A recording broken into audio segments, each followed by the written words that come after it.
if you hear it more than once. So we're going to start with the ways of God. This is just after they find out that Lazarus has died. And Jesus got the word that he was sick 2 days earlier, but he waited to go. And there are so many times in our lives, and there will be in your lives, that you don't understand what God is doing. And I've told students this for years, that you never know what God's doing when we think that He's not watching or He's not listening. And it's in those times that our faith has to believe that God is doing what is His plan and what is best for us. Now, I'm not saying all things are good, right? You know the verse that says all things work together for those who for the good, for those who love God. Doesn't mean all things are good. It means that all things work together for an eventual good. So I'm not saying bad things aren't going to happen to you. What I'm telling you is that God will meet you in that place, and He is working for good in your life. If you are called, if you are a Christian, I never assume any of my students are believers, but if you're a believer, that is exactly what He's doing. So, yes, Jesus waited 2 days, but He had a reason for doing that, because He knew it would help the faith of the family of Bethany.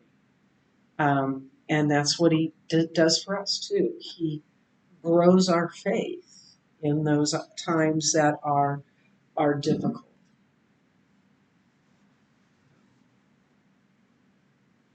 So then He goes to Bethany. I'm just trying to figure out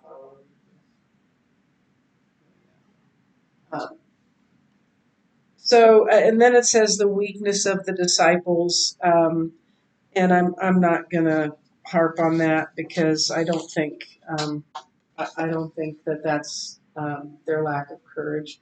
It's just that flip kind of sentence, like, well, then let us all go and get killed or whatever. We and die with Him, right?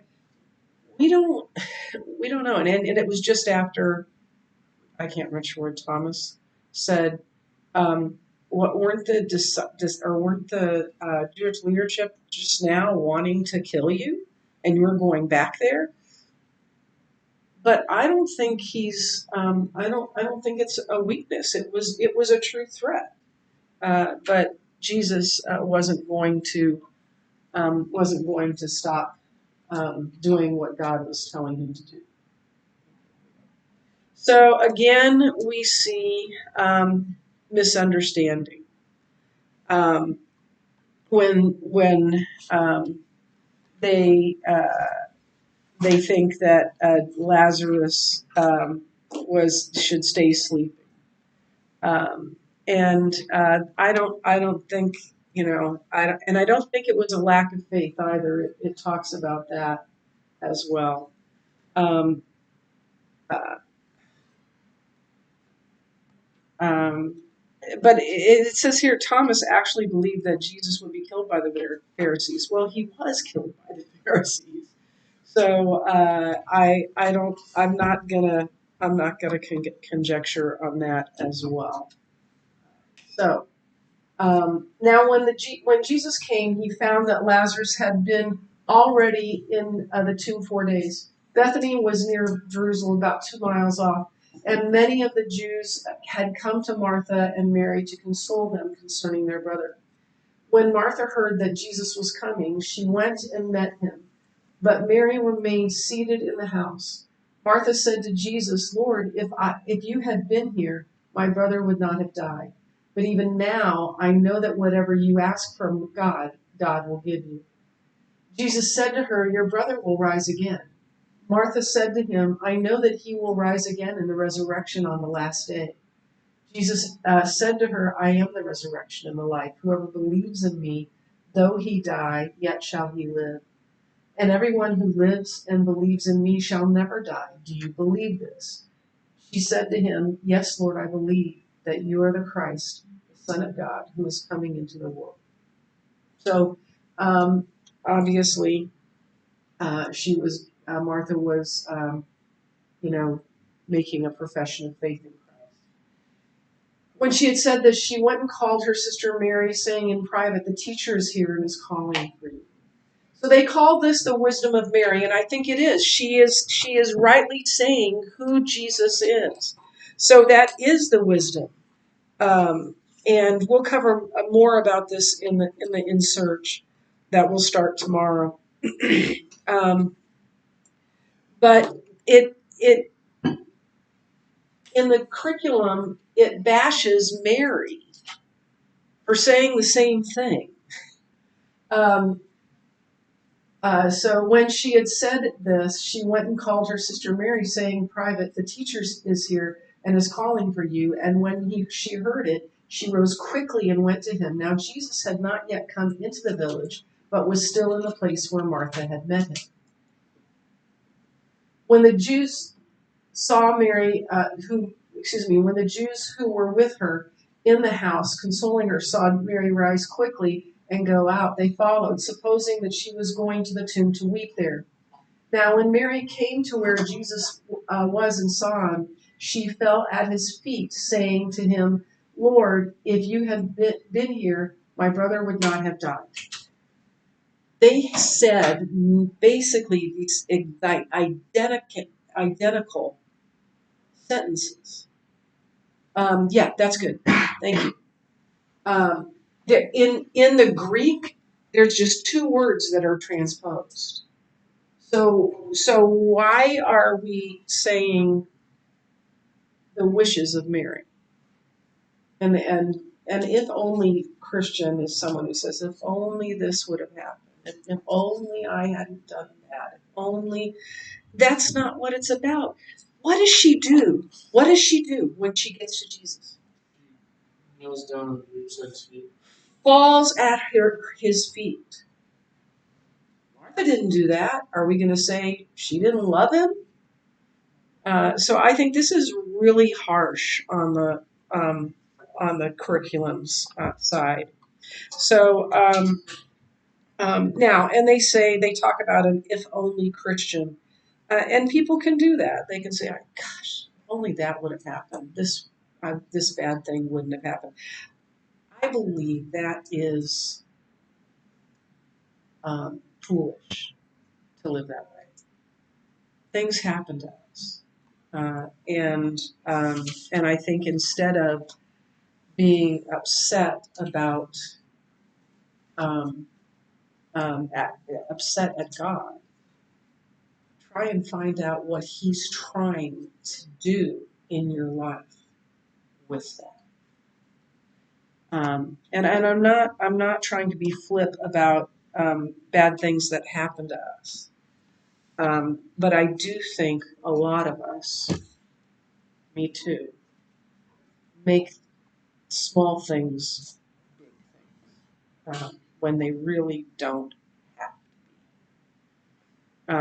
to be. Yeah, I would I wouldn't bash Mary for that. And everywhere we see Mary, she is at the feet of Jesus.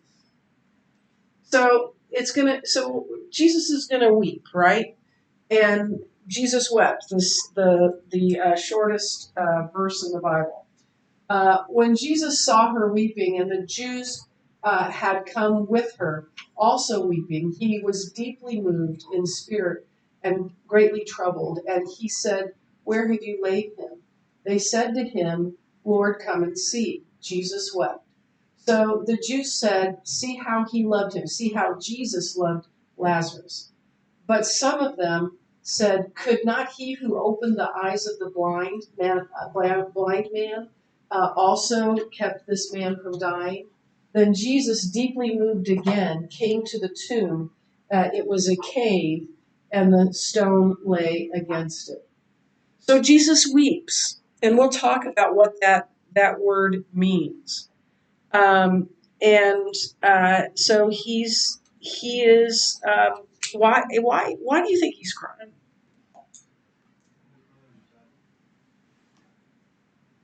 Does he know what he's about to do?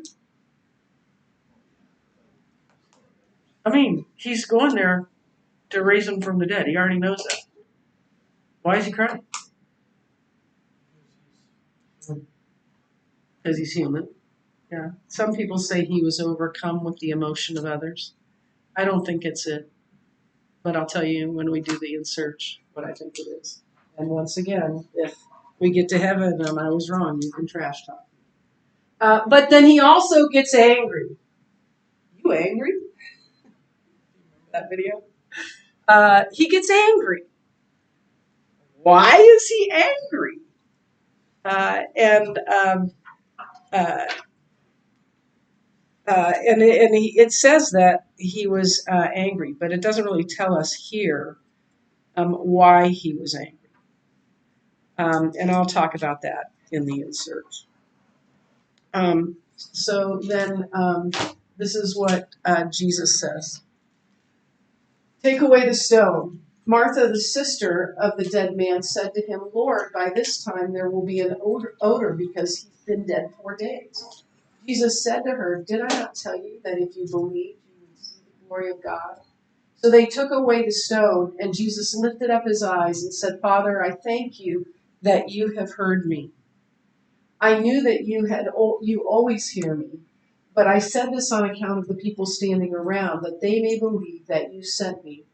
When he had said these things, he cried out in a loud voice, Lazarus, come out. The man who had died came out, his hands and feet bound with linen strips, and his face wrapped with a cloth. Jesus said to them, Unbind him and let him go. So, just with his words, just with his voice, a dead man comes to life. So the people removed the stone, but Jesus' words raised a dead man. And God gives us, I'm not saying miracles, God gives us the privilege of speaking truth into other people's lives that can change their lives. The spoken word is powerful to do good and to do.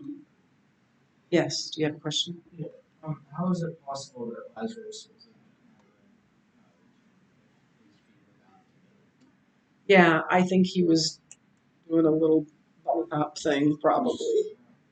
Yeah, that's the only thing I can think of. Or maybe they had loosened a little bit so he could, he could do this thing. This is how I learned to walk in Minnesota when it was icy and snowy.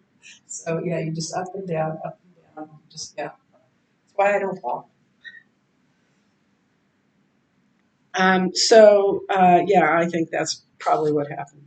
But I've always thought that about that too. Yeah, his word saves souls. Uh, and then let's talk about the will of the people.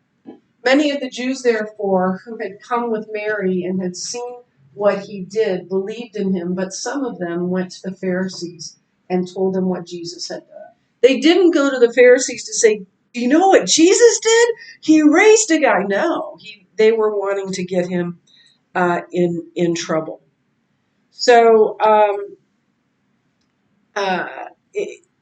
in this case of the raising of Lazarus, some people believed, but some willed not to believe. They refused to believe, and they went to the Pharisees. Some of them went to the Pharisees to rat out Jesus. And the question they ask here is that how can a person's heart be so hard? And my answer to that is this. There is none so blind than he who refuses to believe. And that was the Pharisees. No matter what Jesus did, they had predetermined that they would not believe it.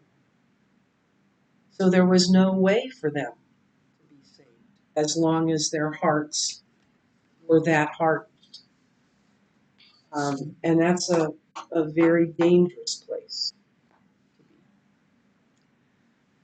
So that's the end of the lecture.